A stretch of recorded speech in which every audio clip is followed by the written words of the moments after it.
So having understood this particular problem, let us go and take a different type of problem over here uh, in order to get a different viewpoint of designing another beam. So what has been given over here?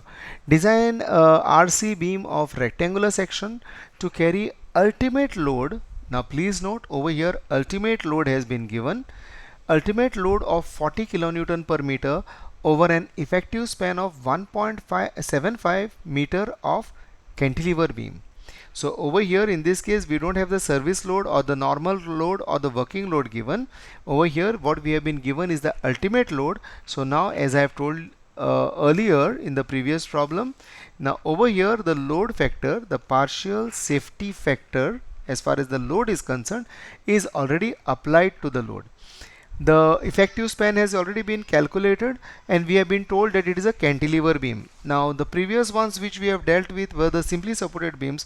Over here we have a cantilever beam. M20 concrete and Fe415 steel are used for this beam. So over here also the parameters are already defined. Normally, when are the parameters defined? Now whenever the design has been already started of the beam, of the structure, the other beams have been designed, so we know that the parameters taken right from the beginning are given to us. We know that they are given, they are already known to us, so that's why we follow these parameters.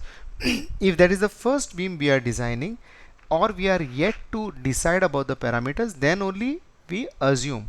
So now in this case also M20 concrete and Fe415 steel have been already told to us. So let us compile the data. Now data is the W coming on the beam is 40 kilonewton per meter. We have been told that ultimate load of 40 kilonewton per meter is coming. So let us assume that this is without the self weight. Let us assume that self weight is not included in this because nothing has been mentioned. Please note, in the exam, if a problem comes like this, either ways we can solve it. We can either take assumed that this ultimate load is along with the self weight and we can continue with the problem, or we may solve this assuming that self weight is not considered. So over here I have chosen that we are assuming that this 40 kilonewton per meter, whatever is the ultimate load, it is without the self weight. Self weight is not there in this. Now we have a cantilever effective span of 175 meter, M20 concrete and Fe415 steel given to us. Now in this case, since the self weight is not known, we will need to know what is the overall depth. So to find B, that is the width, the effective depth, the overall depth, AST, the area of steel, and the number of bars. So let us go ahead with the calculations. The step number 1 is the grade of the concrete and steel. They have been given to us as M20 and Fe415, so we are very happy about that. Now second thing is the beam width given anywhere? Beam width is not given, so we are supposed to assume. We can go ahead by assuming. So let me consider over here that the beam width is 200 mm. The beam is 200 mm wide.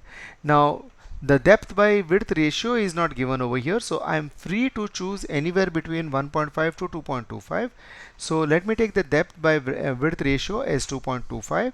So I get depth is equal to, this is 200 already taken, so 200 into 2.25, so that gives me the effective depth as 450 mm. Let me also mention another aspect over here. It is not necessary that we have to start with depth by width ratio. We need not start with depth by width ratio. We can directly assume the effective depth or the overall depth as we are assuming the width. Now in this case we have assumed the width. In the previous problem also we have assumed the width, so we can decide about the effective depth or the overall depth also. As mentioned earlier, how do we decide the effective depth? Normally the effective depth is decided depending upon what is the formwork available with the contractor. If we go on changing the effective depth or the overall depth of the formwork, the formwork will have to be done anew for each and every beam. This will increase the cost, and the cost will be in turn going on to the client, so the project will become more expensive. So as a direct result of this, because it becomes expensive, what we can also do is assume the width, assume the depth, and then go ahead with the next step. Now rather than doing that, in this particular problem what we have done is we have taken depth by width ratio as 2.25 and we have proceeded. Now effective depth has come to 450 mm. Normally what we say is, after getting the effective depth from this particular equation, round it off to the next 50 mm. So whatever from here, from 0 to 50 mm we can take and we can round off. So round off the value obtained to about 50 mm on the higher side. Consider about 50 mm for cover. So if at all maximum I'm looking at 50 mm, for moderate condition I take 35 mm. Fire resistance I assume of 2 hours is 40 mm. So I can take 40 mm. Maximum I had said I can go on up to 50, but since 35 and 40 are the ones which are the guiding parameters, I take the clear cover as 40 mm. I assume the bar diameter as 16 mm. So having given that, the overall depth becomes 450 plus 50 mm, which I have taken as the limit from the effective depth, rounding off by 50 mm, that's what we have said, plus 40 mm as the cover and half the bar diameter to get the effective depth. Okay, so the overall depth comes to 548 mm. When we calculate this, it comes to 548 mm. Let me round off the overall depth to 550 mm.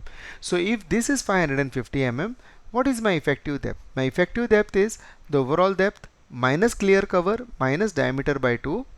So effective depth comes approximately equal to 550 minus 40, that is a clear cover, minus this comes to 8 mm. So that comes to 502. I take it as 500 mm. Let me tell you why we take it as 500 mm instead of 502. This bar diameter has been assumed to be 16. What if in the calculations it becomes 20? If it becomes 20, then this will become 500. So I want to keep that leverage over there for me to play with that cover part. So I assume over here the effective depth as 500 mm. So effective depth being 500 mm, I get the overall depth as 550 mm. Now next step is finding the bending moments acting on the beam due to all the loads, that is including the self weight of the beam. Now calculate also the value of the bending moment ultimate by applying the partial load factors. Now what is the self weight of the beam? Let me mention over here, we have not taken the self weight of the beam into account. That is what we have assumed earlier. So self weight of the beam is the cross sectional dimensions multiplied by 25. Now what is this 25? This 25 is the unit weight of RCC, which is 25 kilonewton per meter cube. So B is my 0.200, my overall depth is 0.55 and then 25. So self weight of the beam is 2.75 kilonewton per meter. Please note, this self weight which we have arrived at 2.75 kilonewton per meter, it is the working load. It is a normal load, it is a service load. It is not the ultimate load. So what we have got is the self weight of the beam is 2.75 kilonewton per meter.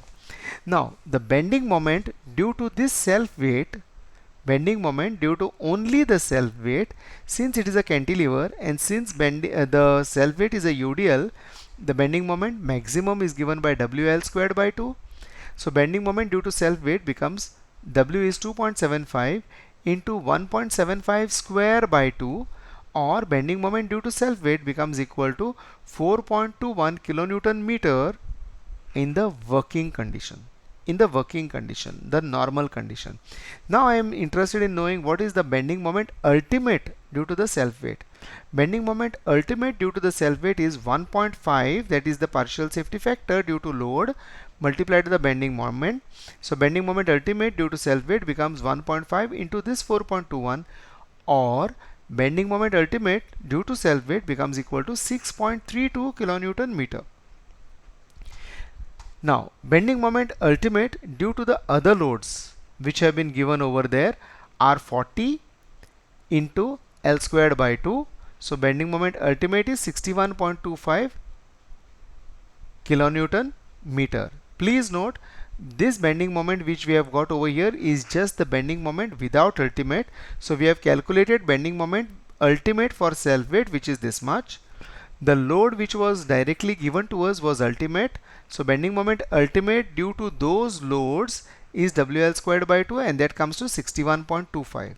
Now what is the total bending moment? The total bending moment ultimate which is coming on this beam will be equal to the bending moment due to ultimate self weight, bending moment ultimate due to self weight, that is 6.32 kilonewton meter, and bending moment ultimate due to the load coming on the beam, that is 61.25. So total bending moment ultimate will be bending moment due to self weight plus bending moment due to ultimate load.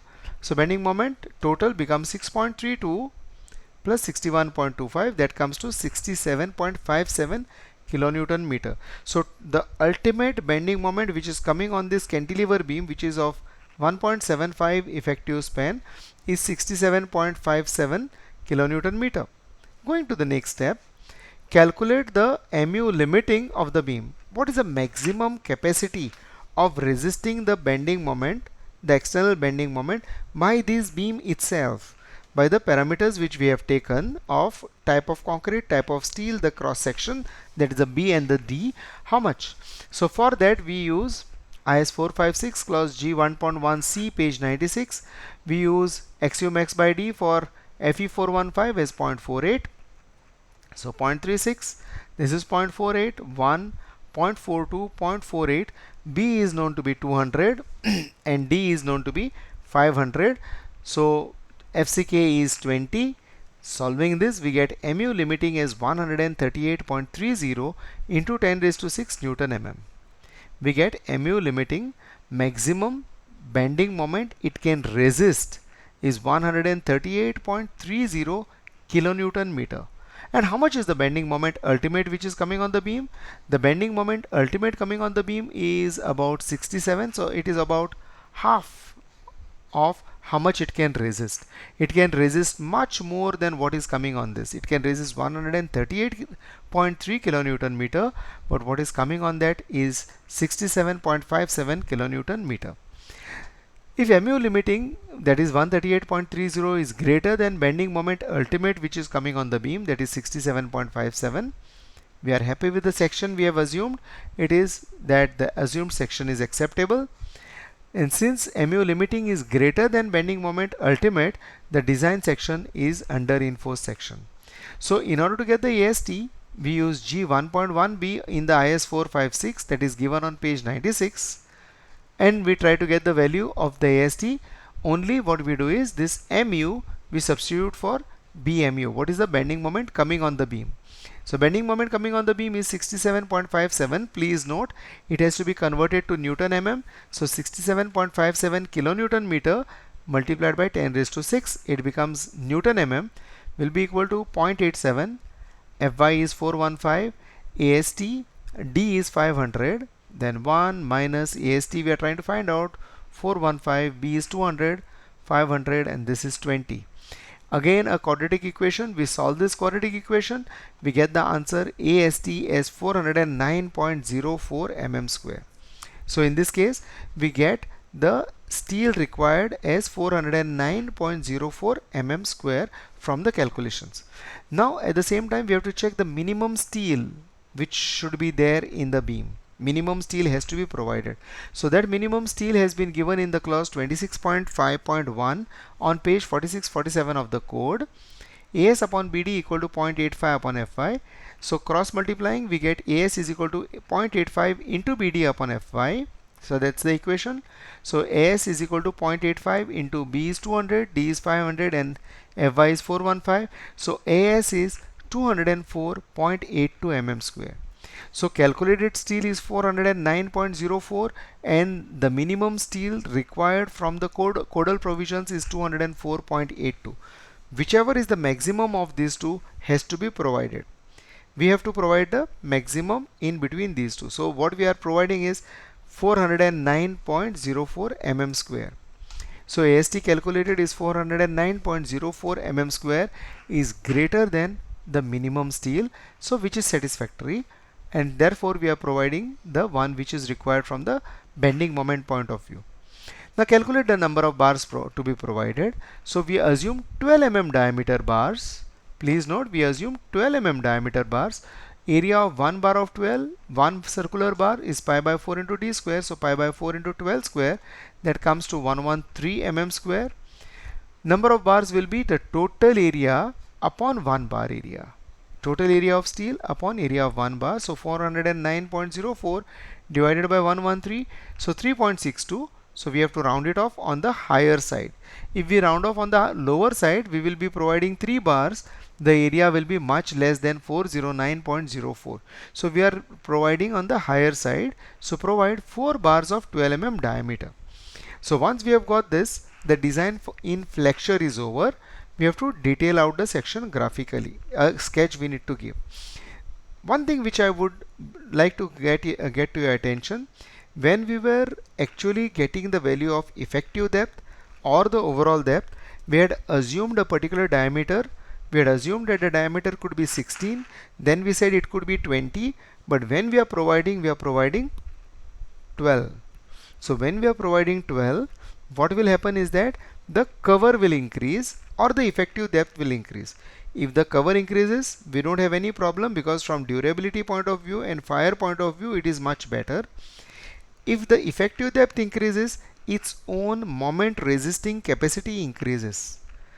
Its capacity to resist the deflection and the crack width increases. So it is much better that we get a higher effective depth. If we get it equal, there is absolutely no problem. So providing 12 mm bars over here is not wrong. Now depicting this, since it's a cantilever beam, please note a cantilever beam has tension at the top, compression at the bottom. So the bars in tension have been shown on top. These are the bars which we have provided. These are the 4 bars, 4 Tor 12 dia.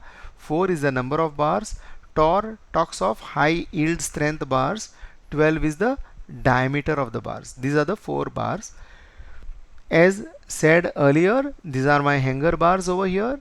2 bars of 8 mm diameter, again Tor bars. So these 4 bars, how do they look? They look this way. 2 bars of 8 look this way.